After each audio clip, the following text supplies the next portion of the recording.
특허망 관련해서 다음 발표는 노키아에서 발표를 해주시도록 하겠습니다. 특허망이라고 하는 거를 좀 어렵게 Non-Public Network이라고 하는데 아마 여기도 모드가 두 개가 있는 것 같습니다. 그래서 스탠드얼론 모드가 있고 독립 모드가 있고 또 다른 보조를 받는 오퍼레이터 보조를 받는 모드가 있는데 오늘 그 유저 관점에서 스탠드얼론 Non-Public Network을 소개해 주실 원성한 박사님을 온라인으로 환영해 주시는데 아마 이 영상은 아마 미국에 계시기 때문에 사전 녹화된 영상임을 말씀드리겠습니다. 들어보시겠습니다. Good afternoon. My name is Sunghan Won, and 제 I'm 이름은 a senior sales 원성환입니다. executive. 저는 현재 노키아에서 시니어 스페셜리스트로 일하고 있습니다.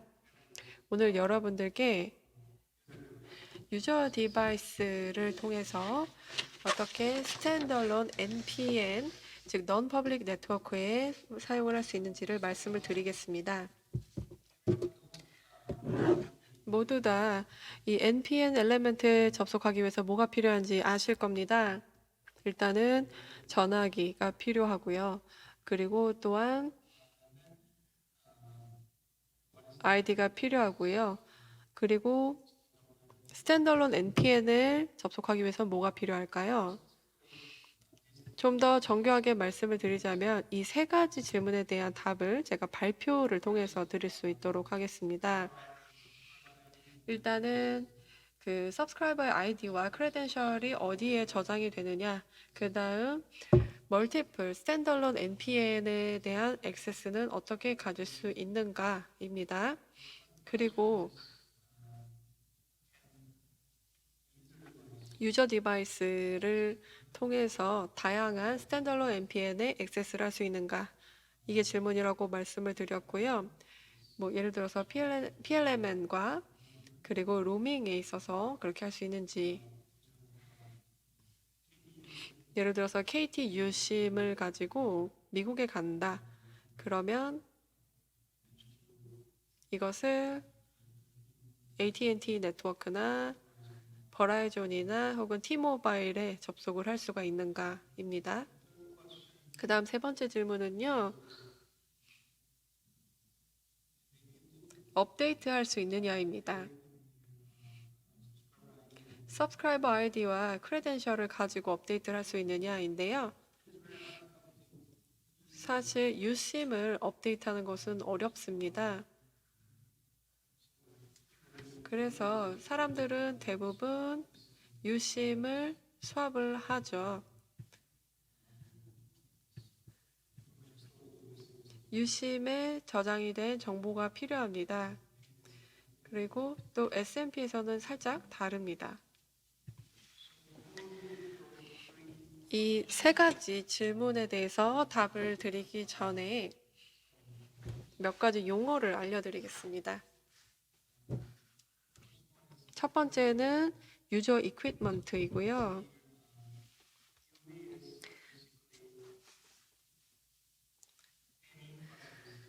유심에다가, 그러니까 ME에다 유심을 더한 것을 UE라고 하는데요. ME는 모바일 장비, 유저가 없는 모바일 장비를 말합니다. 예를 들어서 전화기를 어떤 제조업체로부터 구입을 했다. 그러면은 유심이 없잖아요. 그러면 그 상황에 그 디바이스를 ME라고 부릅니다. 그 다음에 유심은 뭔지 다 아시죠? 그 ME 안에 집어넣는 것이고, 그렇게 되면 UE가 되는 것입니다. 그 다음으로 또 이전에 있었던 연구를 하나 보여드리겠습니다. 바로 PLMN의 Authentication인데요. 여기 왼쪽에 보시면 UV가 보이시죠? 유심과 ME를 보여주고 있습니다. 오른쪽을 보시면 홈 PLM과 비지티드 PLMN이 보이실 겁니다. 만약에 로밍이 되지 않았다 그러면 홈 PLM과 비지트 PLM이 똑같은 도메인에 있게 될 것입니다. 그래서 첫 번째 단계를 보시면요. 이제 동의를 하게 된 그 키가 있는데요. USIM은 홈플랜으로 제공을 하기 때문입니다. 그래서 U 플러스 같은 경우는 U 플러스에서 제공을 하죠. 그래서 똑같은 정보를 UB와 그리고 네트워크에서 공유를 하게 되는 것입니다. 그 다음에 두 번째 단계를 보시면요. 키 어그리먼트를 ME와 ASF 간에 하게 되는데 AMF 간에 하게 되는데요. UEM에서는 이제 정보를 제공을 하게 되고 그리고 다른 키를 받게 됩니다. 그리고 이런 드래프트 키가 잘 맞는지를 동시에 확인을 하게 됩니다. 그리고 ME와 그리고 AMF 간에 이루어지는 게 세 번째 단계이고 그 다음에 RAN으로 가게 되는 것입니다. 그래서 만약에 모바일 네트워크 아키텍처를 잘 알고 계신다면 이걸 이해를 굳이 하시라고 하지 않으셔도 되지만 중요한 것은 USIM은 가장 중요한 키 컴포넌트로서 이것이 있어야만 PLMN에 접속을 할 수 있다라는 것입니다. 그래서 UE 관점에서 이제 USIM이 꼭 필요하다는 점을 말씀을 드리려고 한 거고요. 그리고 또한 많은 정보가 USIM에 저장이 되어 있죠. 다양한 파라미터가 있습니다. 가장 중요한 파라미터가 있다면 우리가 관심을 가지고 있는 것은 subscriber ID 그리고 credential일 것입니다. 웹사이트에 접속을 한다. 그러면 유저 아이디와 그리고 패스워드로 접속을 하잖아요. 이것이 모두 USIM에 들어가 있는 것입니다. 제가 5가지 피처를 말씀을 드리려고 합니다. Subscriber ID와 Credential이 이제 스탠더론 NPN에 있을 때 이제 5가지 포인트를 말씀을 드리면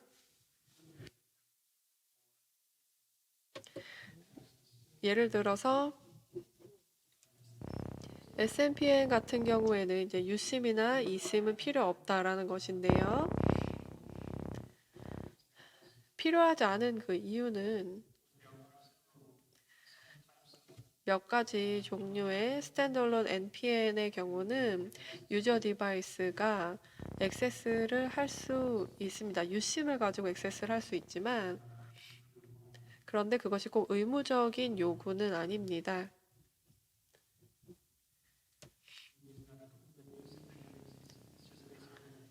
그래서 그럴 경우 ME가 되겠고요. 그리고 모든 것들이 ME에 저장이 되어 있습니다.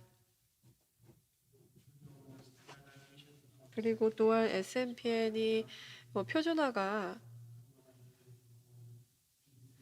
2GPP라는 기관을 통해서 되고 있지만 어텐티케이션이나 혹은 키 어그리먼트 메커니즘을 이곳에서 개발한 것을 꼭 쓸 필요는 없습니다. 좀 플렉시블하다고 말씀드릴 수 있겠습니다. 그 다음 두 번째 피처는요. ME가 다양한 subscriber ID나 credential과 같은 세트로 컨피규어를 할 수 있다라는 건데요. UB의 경우는 듀얼 심 모드를 사용하지 않는 한 이것을 가지고 다양한 네트워크에 접속을 할 수가 있습니다. 예를 들어서 다른 나라에서 로밍을 했다. 그러면 USIM을 바꿀 필요가 없죠. 물론 USIM을 바꿀 수도 있지만 여러분의 선택이죠.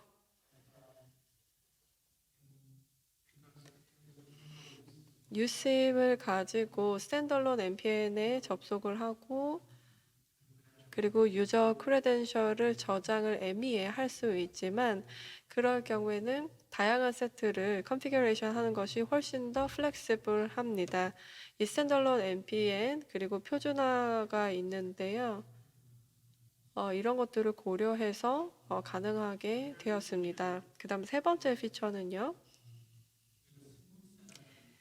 싱글 세트가 있을 때 subscribe ID와 크레덴셜이 싱글 셋이다. 그러면 UE가 다양한 SMPN에 접속을 할 수가 있습니다. 멀티플의 경우는 다양한 SMPN에 접속을 할 수가 있고 그 다음에 세 번째 기능은요. 하나의 그 세트, 싱글 세트가 있다. 그래도 UE를 통해서 이제 다양한 SMPN에 접속을 할 수 있다라는 것입니다.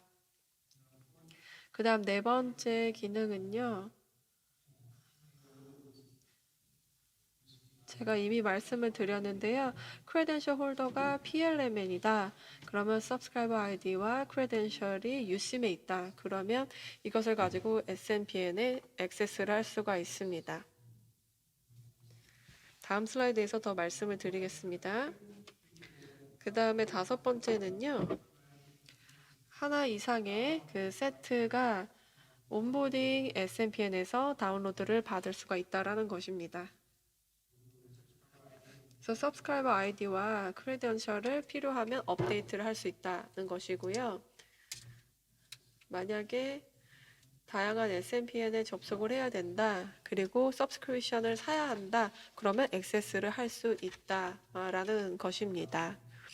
데이터를 다운로드 받을 수 있습니다. 온보딩 네트워크를 통해서 말이죠. 그래서 첫 번째 피처는 너무 뻔하죠. 자, 유저가 이렇게 쓸 수 있다라는 것이고요. 그리고 또한 추가적인 정보가 필요하지만 그 네 가지 나머지 피처 같은 경우에는 제가 각각의 피처에 대해서 슬라이드를 통해서 설명을 더 드릴 수 있도록 하겠습니다. 다음 슬라이드를 보시면 멀티플 셋의 subscriber ID와 크레덴셜에 대한 내용입니다. 여기 보시는 것처럼 멀티플 SMPN에 액세스를 한다라고 볼게요.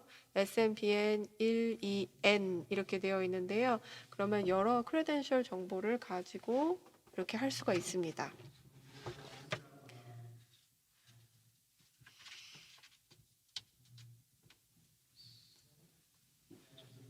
이 크레덴셜 정보를 subscriber data라고 부릅니다.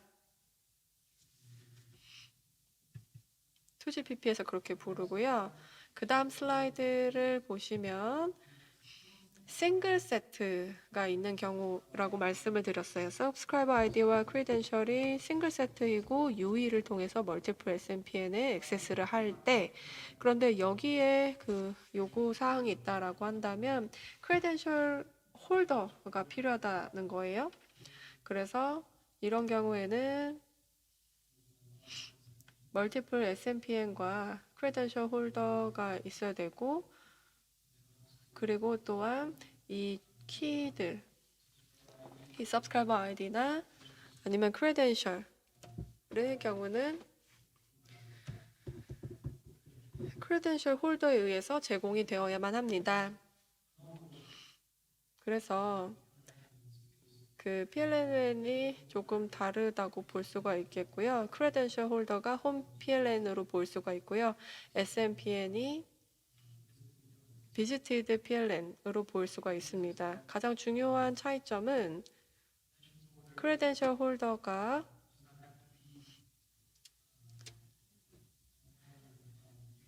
UDM 오너이거나 그럴 필요는 없다라는 것입니다. 그냥 간단한 폼의 서비스 AAA 서버일 수도 있다라는 점을 말씀을 드립니다. 그 다음 사례를 보시면 USIM을 사용해서 스탠더론 npm에 접속을 하는 경우인데요. 크레덴셜 홀더가 PLMN이다. PLMN은 네트워크이죠. 오리지널 네트워크인데요. UDM이나 AUSF가 보이실 거고요. PLM에는 SMPN에 액세스를 하게 됩니다. 그리고 USIM에 UDM에 데이터를 주게 됩니다. 그리고 다양한 SMPN에 각각 액세스를 할 수가 있습니다. 그래서 그렇다고 해서 SMPN이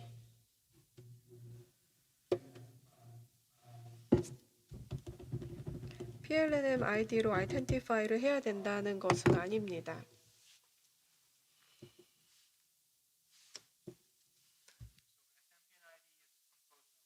SMPN ID는 PLN ID 파트로 구성이 되어 있고요. 그리고 여기에서 제가 말씀을 드리는 것은 PLM ID 파트 그리고 SMPN의 경우는 꼭 PLN ID와 크레덴셜 홀더와 똑같을 필요는 없다라는 것을 말씀을 드리는 겁니다. 그 다음으로 subscriber ID와 크레덴셜을 크레덴셜 홀더에서 다운로드 받을 수 있습니다. 이런 상황에서 크레덴셜 홀더는 PLMN 혹은 SMPN이 될 수 있습니다. 그리고 PLM의 그 AAA 서버가 옵션이 될 수가 있고요.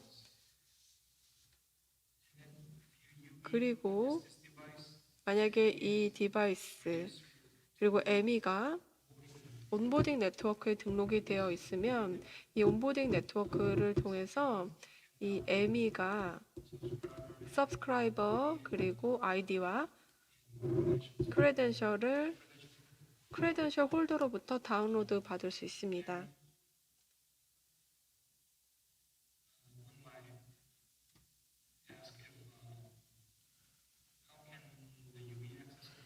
UE가 어떻게 온보드 액세스를 할 수 있느냐라고 질문을 하신다면 좋은 질문인데요. 액세스 온보딩 네트워크에 접속하기 위해서 UE가 디폴트 크리덴셜을 가지고 있어야만 온보드 네트워크에 접속을 할 수가 있습니다. 하나의 좀 합리적인 예시가 있다면 이 UE 크리덴셜이 이 USIM의 정보가 저장이 되어 있는 경우이고요. 그리고 온보딩 네트워크는 PLN만이 될 수 있습니다. 여기는 지금 보이지 않는데요. USIM을 가지고 PLMN의 액세스를 가지고 그리고 또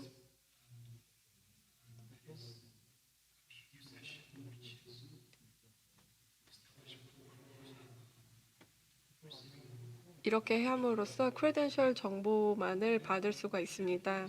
그리고 또한 이것을 가지고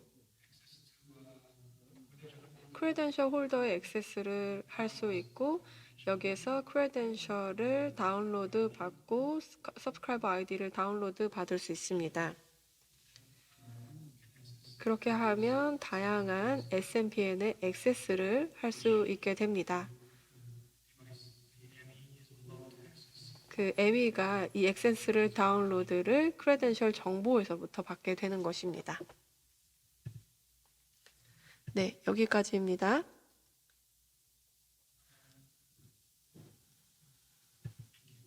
네, 감사합니다. 제가 준비한 발표는 여기까지고요. 혹시 질문이 있으시다면 이메일로 해주시기 바랍니다. 감사합니다. 목사님, 감사드립니다. 사용자 입장에서 그 공중망도 있고 또 본인의 특화망도 있을 때 어떻게 단말기가 마치 국경을 넘나듯이 로밍을 해야 될지에 대한 고민이 많을 텐데 우리나라도 지금 이 분야에 대해서 이제 지금 여러 가지 형태의 생각을 하고 계시는 것 같습니다. 사용자 관점에 설명을 해주셨습니다.